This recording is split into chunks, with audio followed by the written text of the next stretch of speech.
What's up guys, it's your favorite Kiwi coach, and give me 6 months of your time and I'll give you the best golf swing of your life.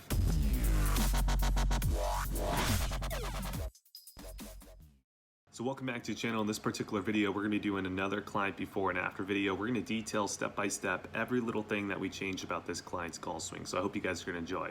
Without further ado, let's go do this thing. But before we get into this video, I've got to give a quick shout out to our sponsor, and that is Kiwi Golf Japan. If you're looking to learn about golf in a virtual setting, you don't have time to come out to lessons, or you can't reach us because the locations that we teach at are too far away, well, go check out our membership site down below. We have a bunch of videos, right around 150 plus, in golf instruction. So if you're looking to learn in a virtual setting and you want a bunch of videos to learn about the golf swing, that is the membership site for you. Link down below, and let's get into this analysis. So in this particular client before and after swing, we're going to talk about the main issue first. So this client was struggling with a shot that was starting left of the target line or reference line and then curving even further off to the left. Now to fix it, the only thing he really could do was just hit a big block out to the right. He was having a hard time finding the middle. If you're having a hard time finding the middle, most of the time it's because you're in pretty extreme positions throughout the downswing and probably backswing as well. And that's what's making it really difficult for you to find the middle or a little bit more of a straighter shot as opposed to a really big curving shot. So what I want to go do now is talk about the top of swing first. We're going to highlight 4 key positions that he was doing in his before swing, and then take a look at the after swing and show you kind of how we fixed it. So the first key position that we changed at the top of the swing was going to be the trill elbow position. So if we go take a look right here, we can see that his trill elbow was pretty internally rotated at this particular point. So you can see that his elbow is right around 50 degrees. Now if we go take a look at the after swing, we're going to see that the elbow is way less internally rotated than before. So he's right around 20 degrees. So he's about 30 degrees more towards this fashion as before. Now the way that we got him to do this was quite simply, we were just trying to feel like a little bit more like a waiter at the top of the swing. So imagine that you're carrying some drinks to a table. If you could get that waiter look in the elbow and that feeling, most likely you're going to get rid of that internal rotation with the elbow, and it's going to allow you to fix the next position that we're going to talk about, which is the club shaft position. So because in the before swing the elbow is so internally rotated, it's really difficult to pronate your wrist when your elbow is in this fashion, right? That's just going to be the range of mobility, right? If you move your elbow this way, the range of mobility for pronation in the left wrist is really minimal. It's really small. So what was happening is the club shaft was getting into more so of a cross position. This actually is not crossed at the top right here, but it was getting close to that. And there's a few swings that I took before the swing where it was even more crossed than this. And then especially with the longer clubs, it was getting really crossed at the top. So one of the things that we were able to do was change that trill elbow in the after swing. And then what we found was the top of swing position getting into more of a laid off position, which is our preference, was a lot easier to do because of that. So that was the second thing we fixed, which is going to be that club shaft position at the top. Now another key thing that we fixed was going to be the face angle. And if we go take a look at the before swing, let me go show you the leading edge and then go compare that relative to the forearm. So as we can see, they're pretty much almost perpendicular to each other, which means that the face angle is incredibly shut at the top of the swing. So if we have a player who's struggling with starting the ball left of the target line and then curving it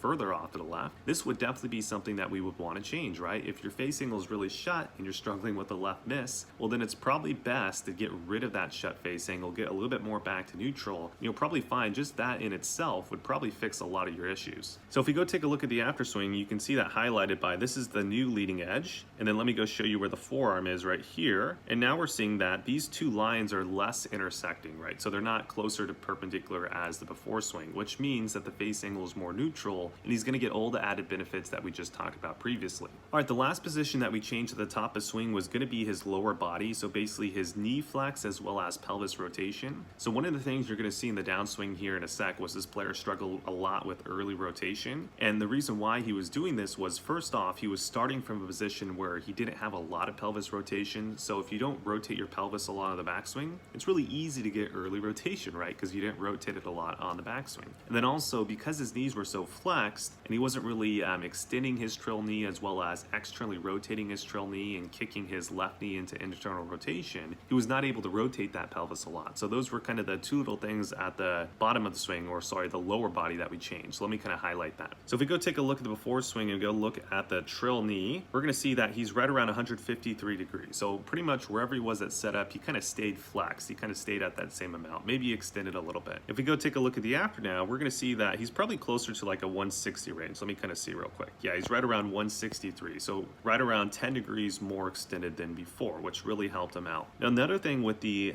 lead knee, we're going to see that the kneecap in the after swing is a lot closer to the toes or slightly inside the toes, where the one in the before was actually slightly outside the toes, which means that the knee was moving more so towards the golf ball as opposed to an internal rotation. This is a common thing I see with a lot of you guys out there. You think that internal rotation is moving the knee towards the ball. That's not actually internal rotation. You're just moving the knee towards the ball. So internal rotation would be kicking it more so this way, parallel to the target line and not out towards the golf ball. So that was another thing we changed, which allowed him to get a little bit more pelvis rotation. So extending that trill knee, getting the knee to externally rotate, getting that left knee to kick internal as opposed to out towards the golf ball. All those things combined to a little bit more pelvis rotation, which would help with what you're about to see next. So as we start to come down in the before swing, we're going to see that right around position 5, we can see almost about half of his left leg on the left side, right? Which is not what we want to see. If we go take a look at the after swing, let's go take a look right here. So now at this particular point, we can see a little bit of his left leg on this side, right? So the upper part of the left leg. All right, so that's it for you guys on YouTube. I hope you guys enjoyed the video. I want to do a quick wrap up for you guys and kind of briefly go over what we talked about. So really for you guys on YouTube, the main emphasis was going to be that top of swing position.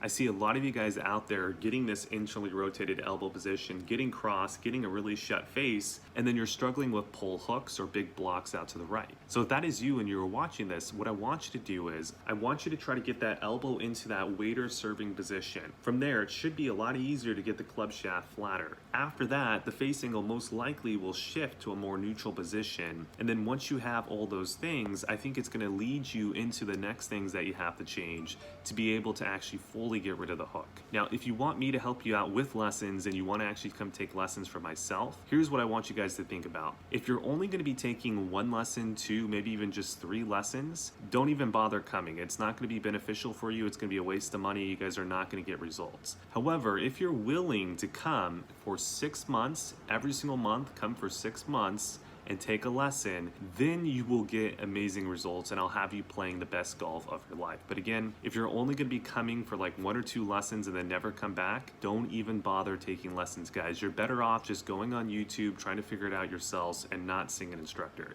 So again, if you're going to come see me, at least give me 6 months of your time. Ideally, a year of your time would be best, and I guarantee I can get you playing the best golf of your life. So I hope you guys enjoyed this video. If you guys did, make sure to like, comment, subscribe, share, all that good stuff. Check out our sponsor down below, and I'll see you guys in the next video.